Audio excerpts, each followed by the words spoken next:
Hey, cool. We're just at ILEETA this year, and we just saw Tony Blauer, and it's a real opportunity because as firearm guys and all that, one of the deficiencies we find is how do we get the draw and all these visceral actions happening, from the flinch, from startle effects and what have you. I don't have the terminology down, Tony, but that's good. But is that good enough? Yeah. Yeah, but what's your take on that, Tony? I mean, because we always practice, I guess, from whatever position, but obviously, our hands are going to be in different orientations when Sure. So some quick background on the whole startle effect. I mean, it's part of your body's genetic wiring to protect you from danger. If I touch something hot, my hand will recoil from it. What we want to do, a demo that I've always done at our courses for the last 2 decades, is if I pick up something hot, so I touch something hot, my hand will recoil. You don't have a choice to do that. But what we tell people is you're safe the moment you leave that hot mug, right? So all of this is unnecessary. It's wasted motion. And if that was a threat, you're way behind the curve. Your energy's moving backwards. Your hand's way away from stopping a threat. So the startle flinch mechanism, like medically speaking, is part of your cross-extensor reflex, and it's a survival mechanism to help you disengage from noxious stimuli, which is what doctors call it. But that's a pedantic explanation for it. For us, simply, if you're the threat and you move towards me, I just want to push away that danger. The relationship and application for combative self-defense, and then of course the extension of the empty hand is the handgun, long gun. You're right. People need to see it. They need to integrate it. They need to understand it.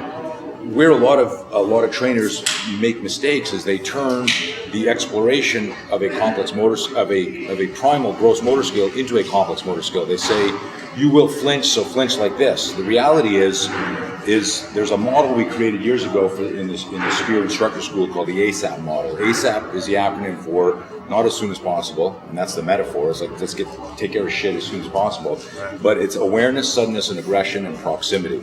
So we talk about that your awareness is going to be compromised, impacted, or affected by the suddenness, aggression, and proximity of the threat. The suddenness, aggression, and proximity. Yeah, so suddenness is that non-telegraphic explosive. Aggressiveness might be auditory or visual pre-contact cues.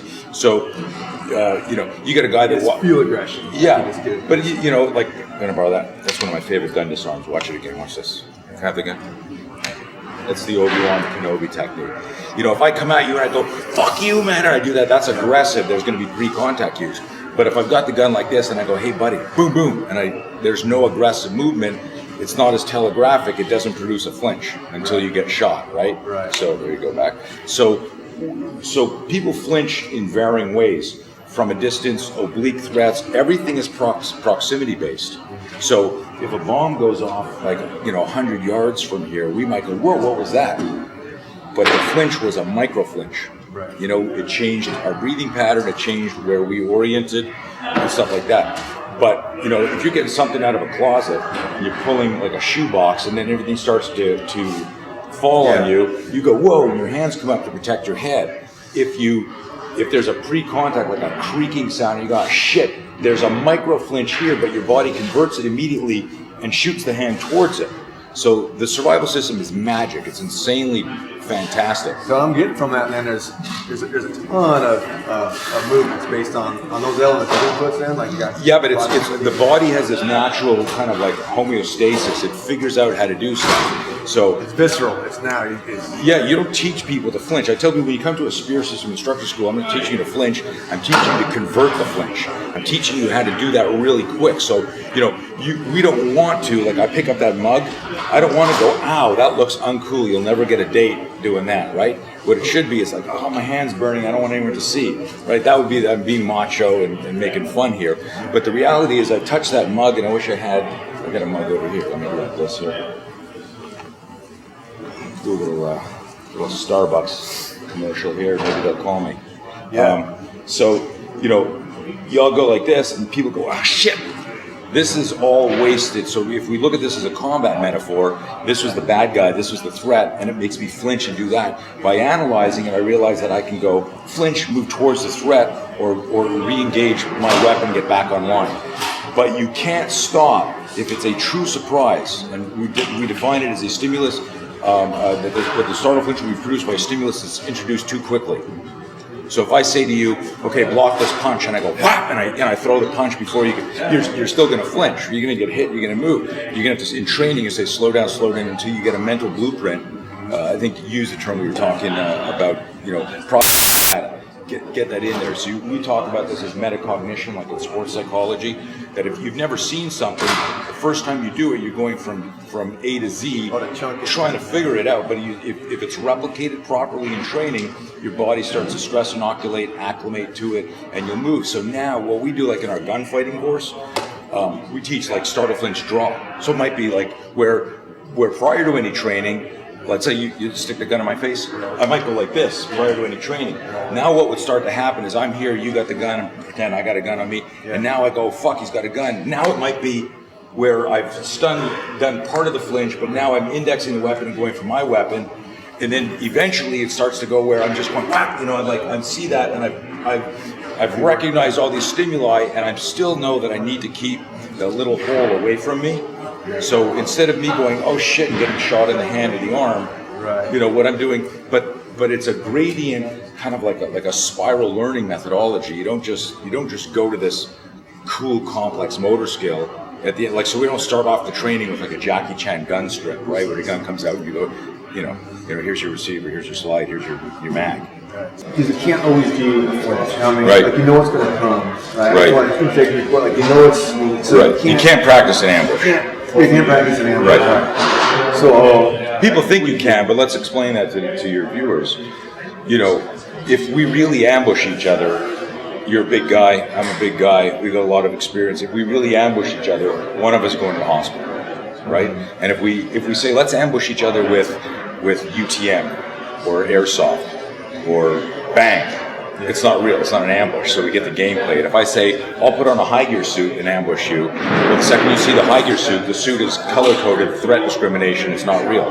If I say, let's ambush each other at noon, that's when I'm free, it's not real.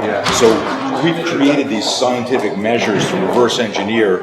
So all you're doing is creating a synthetic response in the training, performance anxiety, changing your breathing patterns, creating lactic acid in your body. So you're going through these like really challenging exercises. So you get an elevated heart rate, but you train yourself out of this mindset. Well, as my heart rate elevates, my complex motor skills deteriorate. That's wrong.